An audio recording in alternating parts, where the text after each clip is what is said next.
Siapapun diri kita dalam ajaran tarikat ini, bahkan itu ada dalam wasiat Syekh Abdullah Brokan pada wasiat 44 itu.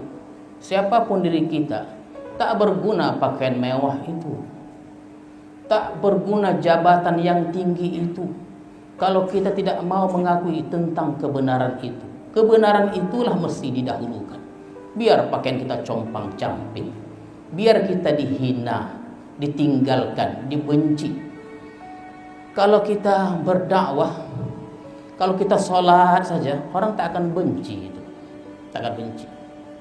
Sholat kita, orang tidak akan benci. Tapi apabila kita menyuruh kebenaran, mencegah yang mungkar, akan timbul masalah hadiah. Dan kita mesti latih diri kita. Kita ini mesti bermanfaat bagi manusia, mesti bermanfaat bagi manusia, bukan untuk diri kita sendiri saja, untuk manusia. Membela kebenaran, menunjukkan mana yang benar, mana yang salah. Kalau kita bersedekah saja, itu kemungkinan besar tidak ada masalah. Kita puasa tak akan ada masalah. Tapi kalau kita mencegah kemungkaran itu, membawa manusia kepada kebaikan, akan timbul masalah-masalah itu. Dan jarang orang berani berbuat demikian, hadirin sekalian. Dan itulah yang kita latih. Luar biasa hebatnya Syekh Abdul Brokat. Menurut riwayat di madrasah ini, kita pun belum lahir waktu itu. Ketika Van Eken berkata, kata beliau di hadapan khalayak ramai, adalah tuan guru Syekh Abdul Brokat, orang yang sangat berjasa. Guru mengajar ke hulu dan ke hilir, sampai pengaruh tuan guru sampai ke Semenanjung. Oleh karena itu kami dari kerajaan Belanda menghadiahkan bintang emas kepada tuan. Itu kata Van Eken itu. Kalau engkau mengakui bahwa aku ini berpengaruh, sampaikan salamku pada Raja Belanda agar dia masuk Islam. Kalau dia mengakui aku ini ada pengaruhnya, masuk Islam, kan betul itu. Sudah diakui.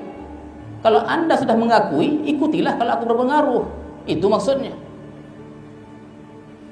Tidak berapa lama kemudian bintang emas itu dikembalikannya. Kalau kita bawalah, kita jual. Ini pelajaran untuk kita. Siapapun diri kita, jabatan apapun, apapun pangkat kita, sekaya apapun, kebenaran itulah mesti dibela. Kita tak tahu dunia sekarang ini yang benar dikalahkan, yang salah dibenarkan. Tak boleh begitu. Yang benar mesti kita benarkan, yang salah mesti dipersalahkan. Mesti begitu. Apa resikonya? Tapi dengan cara-cara yang terbaik, yang bijaksana, bil adli. Maka hati-hati kita berkawan dengan orang-orang yang ada jabatan ini. Tak tahu kita, karena dia selalu mengasihi kita duit, qalu apa gitu, lidah kita untuk menyatakan kebenaran itu. Itu Imam Syafi'i pernah diberi 1.000 dinar dia. Pernah diberi 1.000 dinar di Mekah berjumpa dengan seorang raja. Pada tahun berikutnya, raja mengingatkan pemberian itu dan mengharapkan Imam Syafi'i mau mengajar anaknya di sana. Mungkin Imam Syafi'i ini wali. Pemberian yang 1.000 dinar itu masih disimpannya, dikasih sama raja. Jangan mentang-mentang saya dikasih, Anda boleh atur saya. Itu yang terkadang kita susah, hadirin sekalian. Kalau kita sudah banyak diberi dan orang yang beri itu minta sesuatu pada kita, payah kita menolaknya. Payah. Dan jangan semena-mena pula. Apabila kita termasuk golongan orang yang biasa memberi, jangan semena-mena kepada orang yang biasa kita beri. Jangan remeh kita. Karena kita selalu memberi kepadanya, lalu kita boleh berbuat apa saja. Tak betul itu namanya. Itu ingin menimbulkan pengaruh pada diri kita terhadap orang lain pada kita itu. Jadi nilai tidak murni di sisi Allah Subhanahu wa taala. Kalau kita ingin memberi sesuatu, ingin menanamkan pengaruh diri kita pada orang lain, lebih baik tak usah bawa gigi lagi. Kenapa?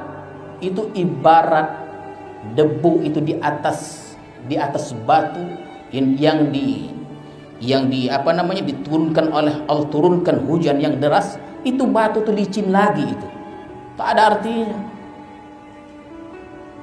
Menanamkan pengaruh pada orang lain, jangan coba-coba, tak ada artinya, campakan Allah itu.